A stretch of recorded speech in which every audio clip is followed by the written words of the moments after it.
Hello, and today we are going to look at the Premier League match between Chelsea and Fulham. The game ended with Chelsea securing another win against Fulham. Pochettino maintains his 100% record against Fulham, with Chelsea going against their principles but managing to seal the victory.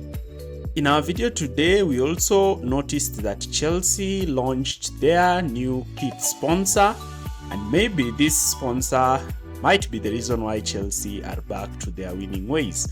So Pochettino lined up Chelsea in a 4-3-3 system with the above personnel making the starting 11. Rogers started and Palmer started, while Raheem Sterling did not manage to start. So let's look at this analysis. Like, share and subscribe for more videos like this. So we are going to understand how Pochettino changed Chelsea in this game. In this game, Chelsea did not manage to dominate possession, as they also didn't do the same against Brighton. So is Pochettino adapting his strategy by letting his opponents have more of the ball and getting them out during counters? So Fulham started by pressing Chelsea aggressively high up the pitch, where their forwards were pinned on pressing the two Chelsea centre-backs. In this position, Fulham wanted to make Chelsea to play the ball down the wide areas, especially down the left, where they would engage in an aggressive touchline press. And in time and time again, Chelsea found it quite difficult beating this aggressive press. So we are going to see what Chelsea did in these situations. So you can see here Colwill has the ball, but Fulham are already up pressing him, with all his midfield options quite limited. So Colwill at times tried to play Mudryk, but Mudryk will lose the ball to Castagne, who will immediately return the ball for Fulham, and Fulham will completely start building their attack. Fulham also played with the high line, and this gave Chelsea a lot of spaces behind Fulham's high line. So Enzo Fernandez started to drop deep so as to relieve pressure from Caicedo, and he would play the ball on to Conor Gallagher, who would in turn play the ball to Palmer. And Palmer in this position was quite effective, as we saw how he played quite well during the game yesterday.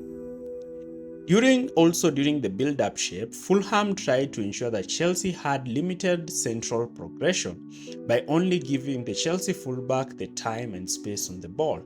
The pace of Mudryk and Broja would give Colwill a chance to drive up with the ball, and this is what resulted in the first goal for Chelsea. Colwill gets time and space on the ball, and he's able to make a pinpoint pass to Mykhailo Mudryk, who is able to hold the ball neatly and finish by scoring the goal. Now, we know Fulham wanted Chelsea to also play down the right because they were playing Marc Cucurella out of position. You can see how Jimenez is pressing out to in to force Chelsea to play down the right. But Cucurella being a left footer, he would always find Caicedo in midfield. And time again, Caicedo will receive the ball under least pressure, play the ball to Palmer, who will drop deep, while Conor Gallagher will be making runs in the space vacated by Cole Palmer. And Chelsea were quite dynamic in exploiting these spaces behind. Also, Enzo will receive the ball and immediately drive up the pitch, where Chelsea will have 3v2 or 4v3 situations high up the pitch. And this you will see here, Roger receiving the ball, playing the pass into Conor Gallagher, and he immediately starts to make a run in space. Conor Gallagher returns the ball to him, but Broja does not finish this chance easily by his standards. And Chelsea had a lot of joy in these situations, and you could see clearly that Chelsea were making Fulham to retain the ball and catching them out in counter-attacks. So let's see what Fulham did while playing against Chelsea in this game. Fulham were quite good, and since they were home, they wanted to dominate possession.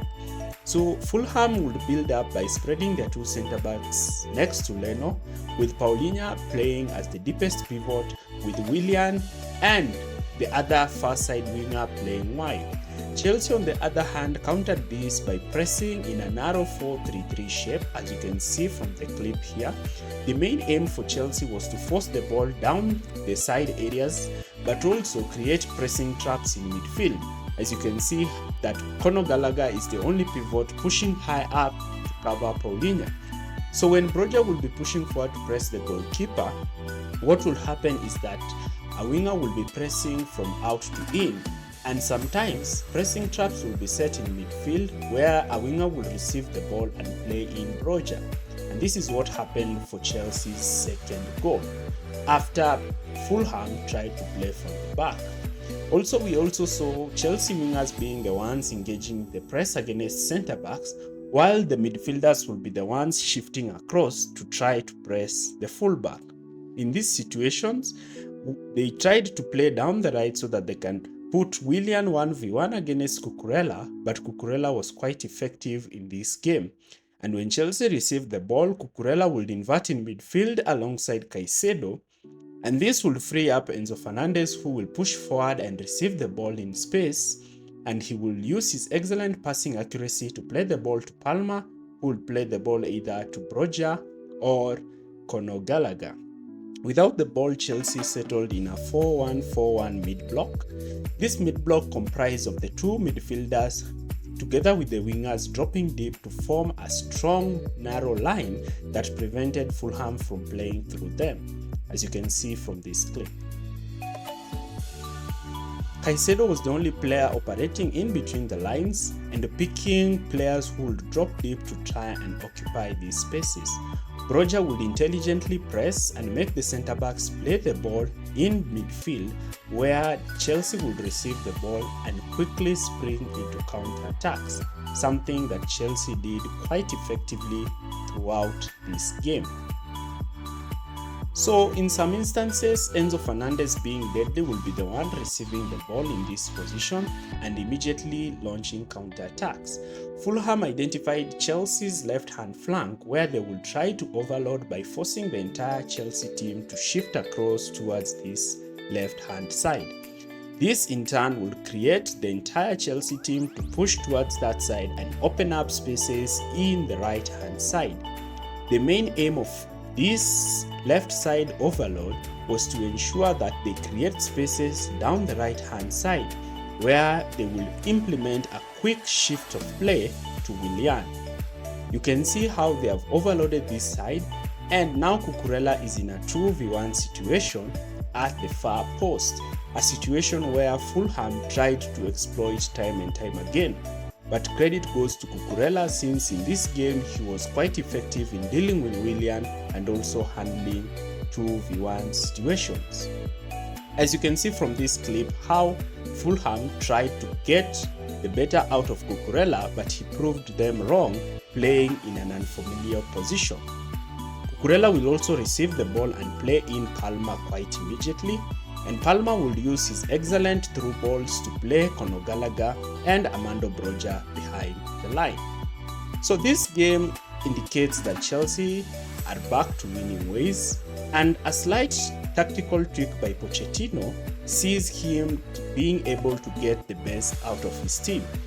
Chelsea can use this win to build up in many wins and try to salvage their season and try to make the top 4. That is the end of our video. Thanks for watching.